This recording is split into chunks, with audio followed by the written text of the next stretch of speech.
c'est le premier colloque que l'UNAPL fait, c'était se réfléchir sur ce qui est les 3 valeurs clés de ce qui est d'une profession libérale. L'indépendance, la responsabilité et l'absence de lien de subordination.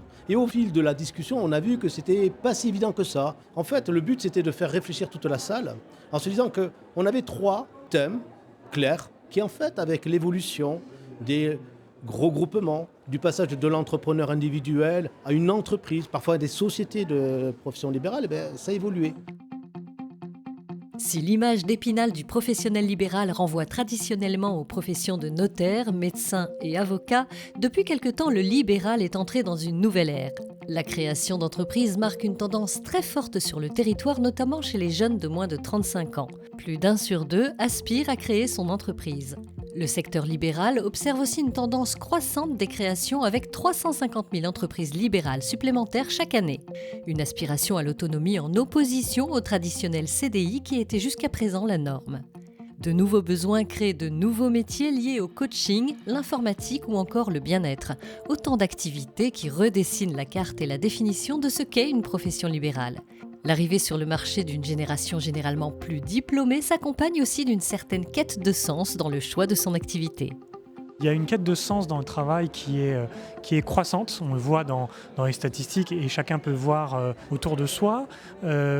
Nous, on a articulé dans notre rapport sur ce sujet autour de 3 axes, la finalité, le contenu du travail et les relations humaines, le management, qui a souvent une recherche de se mettre à son compte pour améliorer ses relations humaines ou pour fuir parfois des pratiques de management délétères. Et je pense qu'il faut continuer cette réflexion autour de ce diptyque entre indépendance et mission.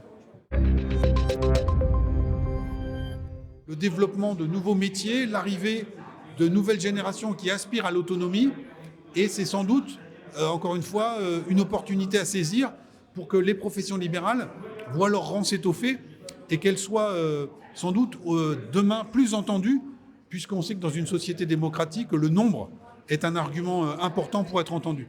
Les professions libérales voient leur corps de métier se transformer au point où le concept même du libéral pourrait envisager de nouvelles définitions aussi bien statutaires qu'administratives. Des définitions qui, à l'heure actuelle, manquent de pertinence. Ces définitions qui sont plaquées sur le professionnel libéral ne correspondent pas à l'originalité, à la singularité de nos professions. Et l'idée, c'est de se dire que peut-être tous ensemble, collectivement, on peut travailler sur ces notions et en ressortir des notions et des concepts qui s'adaptent à la singularité du professionnel libéral et à son exercice indépendant. On est en train de faire des groupes de travail, donc des groupes complètement différenciés sur la financiarisation, sur la responsabilité également. Et puis, on vient de voir l'installation des jeunes, c'est-à-dire comment ils vont s'installer.